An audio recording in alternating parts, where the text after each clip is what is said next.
Hello everyone. তো সারা পুজোয় আমাদের কোথাও দেখা যায়নি। আমরা পুজোয় বেরিয়েছি, বাট ওর সেরকমভাবে শ্যুট করা হয়নি। আমার এই দিদিটা বেরোয়নি বলে, ওর অফিস ছিল। তো আজকে আমরা যাচ্ছি।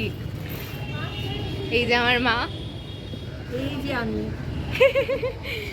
তো এখন রিভিল করে দেবো কোথায় যাচ্ছি। হ্যাঁ অবশ্যই। তো আমরা যাচ্ছি এখন কলকাতা।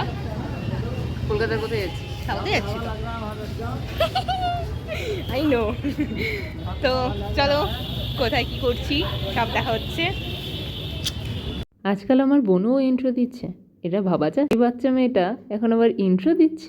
বাই দ্য ওয়ে, সেদিনকে আমরা যাচ্ছিলাম শ্রীভূমিতে যাওয়ার জন্য আমরা প্রথমে গেছিলাম রিষড়া থেকে বালি হল্ট থেকে বাসে করে শ্রীভূমিতে একদম সামনেই নেমেছিলাম। সেদিনকে কিন্তু ভিড়টা অতটা ছিল না, আর ওয়েদারটা এত সুন্দর ছিল। ছাতা আমরা একটাই নিয়ে গেছিলাম, কিন্তু সেরকমভাবে বৃষ্টি পাইনি, তাই অসুবিধা হয়নি। না, তোমরা এবার কটা সিনেমাটিক শ্যুট দেখে নাও।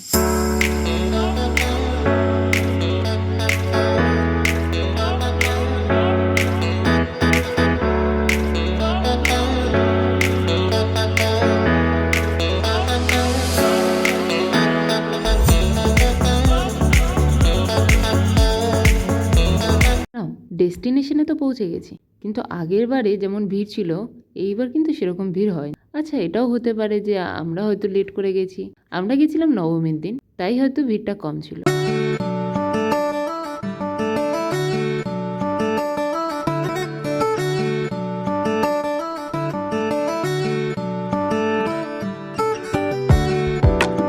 তারপরে ওখান থেকে সোজা বেরিয়ে আসলাম লেক টাউনের দিকে।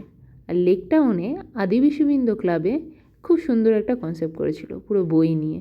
সত্যি বলতে এদিকের রাস্তাঘাট আমি অত চিনি না, তো তাই সেদিনকে বেশিরভাগ অত বেশি ঠাকুর দেখা হয়নি, 3টে কি 4টে। তারপরে আমরা চলে এসেছিলাম আবার।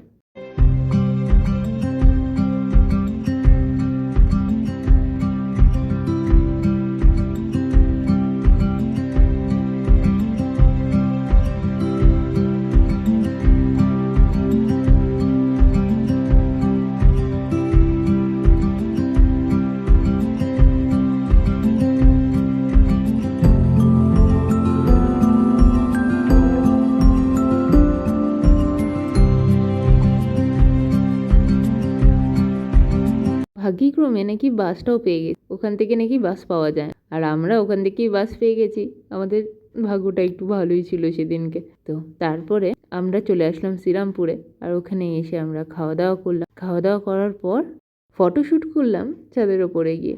আর এত সুন্দর ভিউটা ছিল, অনেকটা ভালো টাইম কাটানোর পর। হ্যাঁ, রাস্তায় যেতে আসতে অনেকগুলো ঠাকুরই পড়েছিল, সেগুলো আমরা দেখছিলাম, কিন্তু আর পায়ে দিচ্ছিল না, অনেকটা ক্লান্ত হয়ে গেছিল। তো সেদিনকে দিনটা এরকমভাবেই কাটলো। আজকের মতো ব্লগটা আমি এখানেই শেষ করলাম। ভিডিওটা ভালো লাগলে লাইক, কমেন্ট, শেয়ার আর সাবস্ক্রাইব করে দেবেন। দেখা হবে আবার নেক্সট কোনো ভিডিওতে।